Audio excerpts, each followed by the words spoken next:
go for launch, just in case you couldn't hear it, Chad. Go for launch from the launch director. T-minus 30 seconds.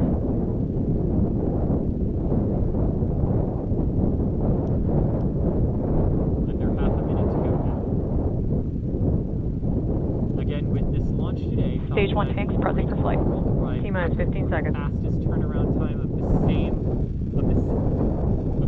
10, rocket launch 9, to just 15 8, days. Here we go 7, with the final 10 6, seconds. There we go with liftoff. 5, 4, 3, 2, 1, 0. Ignition. Liftoff.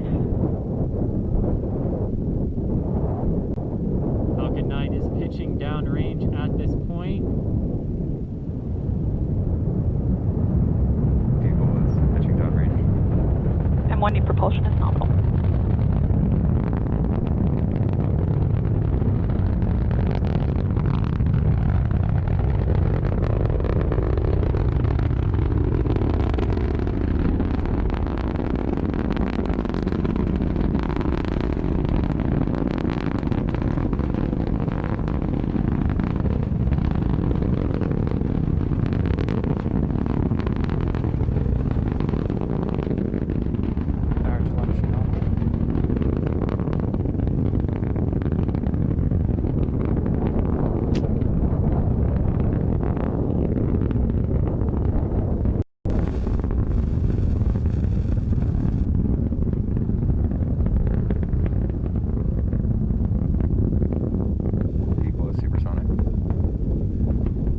There goes Falcon 9 behind a cloud here at the Cape Canaveral Air Force Station, DOS. I assume we're going to switch over to the SpaceX. Keep on talking, Chris. We're on the official feed now. Go ahead. From our viewpoint.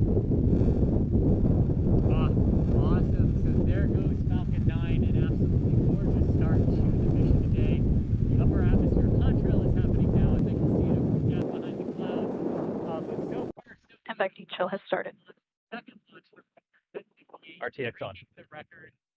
breaking the record for turnaround of the same orbital rocket, taking the mantle from the space shuttle. This is a goal that SpaceX has had for a long time. And it's by far the quickest turnaround of the Falcon 9 rocket to date. Everything continuing to go well. The vehicle is tracking down the range targets and on the proper trajectory, taking ANASSIS to a self-made military satellite on its way to orbit. Still waiting for Falcon 9 to come out from behind the cloud that it disappeared into. Here, cannot see it presently from the ground. Oh, there it is. There it is. I got it. Yes, Falcon 9 looking gorgeous in the upper atmosphere, streaking away from Cape Canaveral. At this point, we are standing by for stage shutdown and separation. We have stage shutdown seen visually from the ground. Here, standing by for that call over the countdown net, which should come about 15 seconds behind. There we go. And second stage ignition. I can see the second stage firing from here with the naked eye. Holy moly. I have never seen that in the middle of the day. I can barely see the contrail of the second stage single Merlin back engine right now. Absolutely incredible. DOS, what are those onboard camera views like right now? Right now, we've got the left and right cameras. We see the grid fins from the first stage on the left-hand side, and then on the right-hand side, we've got that Merlin vacuum actually taking the payload the rest of the way to orbit, Chris. Awesome, and we just heard them say stage 2 is following a nominal trajectory. Everything going perfectly. That is the call out that the guidance, navigation, and control systems are all converged. Everything is exactly as pre-mission plan.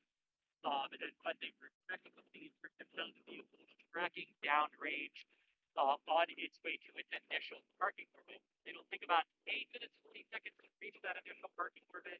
Stage 2 will cut off, and then it'll coast for about 15 minutes before reigniting that stage to take ANASSIS 2 into its geostationary transport today.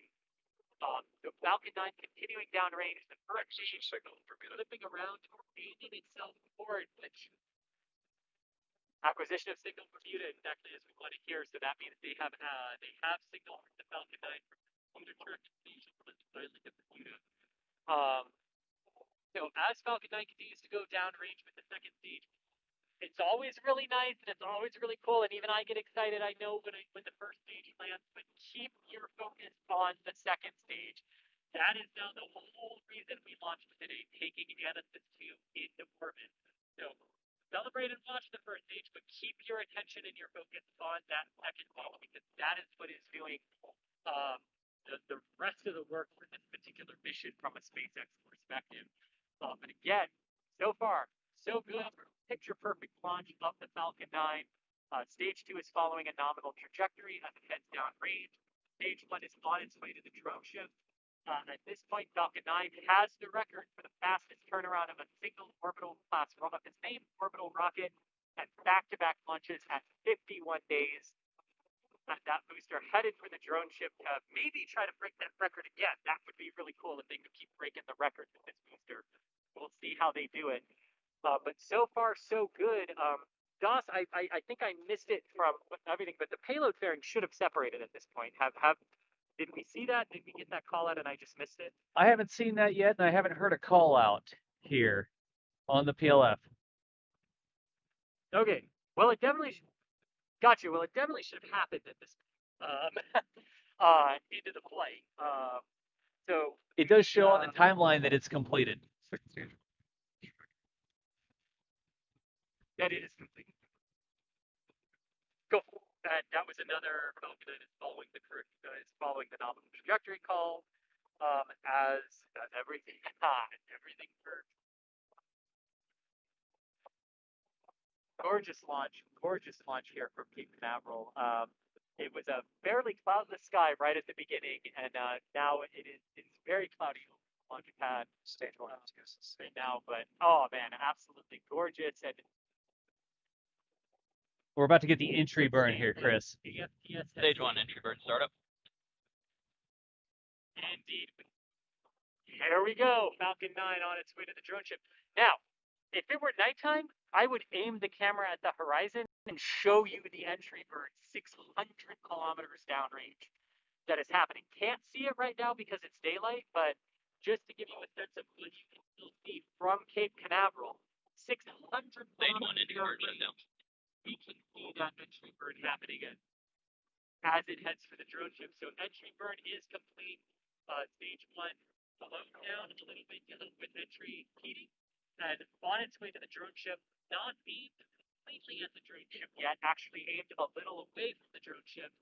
And they do that so that in case there's an engine ignition failure or from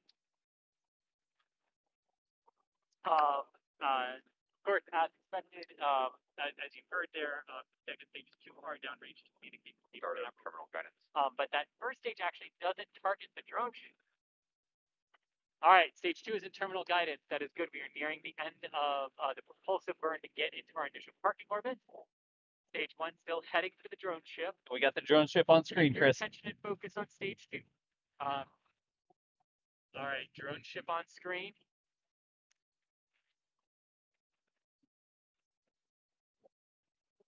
Coming up with a landing burn. On stage 2. Until it. All right. Stage 2 FTSS. Okay, stage 2 AFTF is safe. That's good. It's good. Stage engine cutoff. Stage 2 is in orbit. All right. Everyone can watch the landing burn now at the landing of the first stage. Stage 2 is in orbit with ANASSIS. Good orbit insertion is what we're waiting to hear now, but let's watch the landing of the first stage. Stage 1, landing leg deployed. Landing bird is under. There we go. Landing legs have deployed. Good orbit insertion for the second stage. It's down, Chris. It's down on the drone ship. Nominal landing confirmed. And landing! Ha ha! There it is, booster 1058, safely on. Just read the instructions. The second successful landing for this booster, second successful launch for this booster. Of course, it still has the NASA firm, the NASA meatball logo on it, as we said earlier, based on pictures of SpaceX release. This was the booster that launched Bacon and Doug Hurley 51 days ago. Now completing a second mission, Falcon 9, the world record holder. Now for back-to-back launches of these stage rocket in the shortest amount of time. Absolutely incredible. Stage 2 is in orbit and a nominal parking orbit exactly where they expected the stage to be. So now we are in about a 15-minute coast, according to the mission timeline posted on SpaceX's website for this. We should have a reignition of the second stage here about 28 minutes after liftoff, and then separation of ANASSIS to about 36 minutes after liftoff. But an absolutely gorgeous launch so far. It's not quite done because stage 2 still has another burn to do to get into the final geostationary transfer for this particular mission.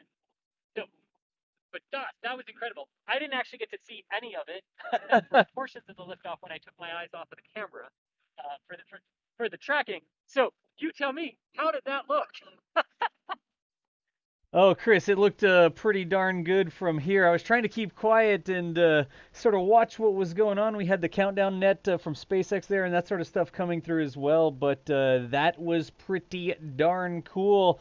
I'll tell people right now we've got my favorite site on launch day. I like rocket launches and I like all sorts of other things, but my favorite thing, if you could zoom in for me over here, my favorite thing on launch day is a launch pad that does not have a rocket on it anymore, because that means we got to see a launch. So here we'll get a little bit of zoom, and that right there should be SLC-40 that does not have a Falcon 9 on it anymore because that thing launched. So Chris, back to you.